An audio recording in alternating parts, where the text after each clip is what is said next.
In this last part, I'm going to show you some really easy touches to finish off your journal. First is rounding off your corners. You don't need anything special here, just use a quarter and your X-Acto knife to trim off that sharp edge. Do this for all four corners. You can also use the edge of a bowl to give you a rounder shape. Next, use a nail file to smooth out any of the sharp cuts from your knife. Use the rougher side first and go in with the smoother side of the nail file. You can also use a sanding block like this for larger areas around the edge. You may not have to do this if you got a really clean cut or you used a leather panel. Next, go in with a burnishing gum like Tokonol and use your fingers to apply some of that on the free edge. This is called burnishing, and this helps the leather from fraying and looking worn. Next, let's sew on a pocket. I had a scrap piece of suede here that I used for the front pocket and a back pocket. Be sure to mark your stitch lines with a stitch marker and then go in to punch those holes. You'll need to punch holes on 3 sides of this pocket.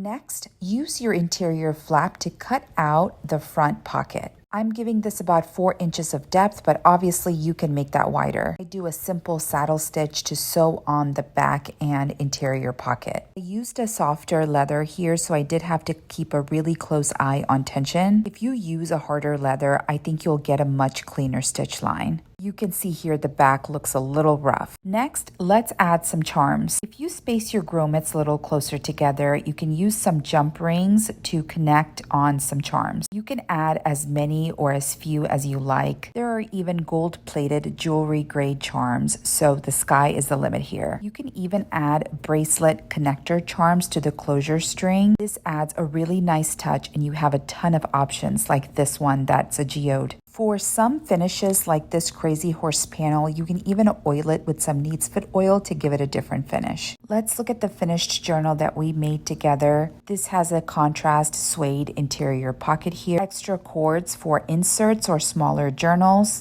and a back suede interior pocket. Use some jump rings to add some charms to the back spine there. The green journal is made with slightly thicker leather and it turned out a little bit better than the purple. I've been using this for several months and it still looks great. If you try this, drop a picture of your journal in the comments.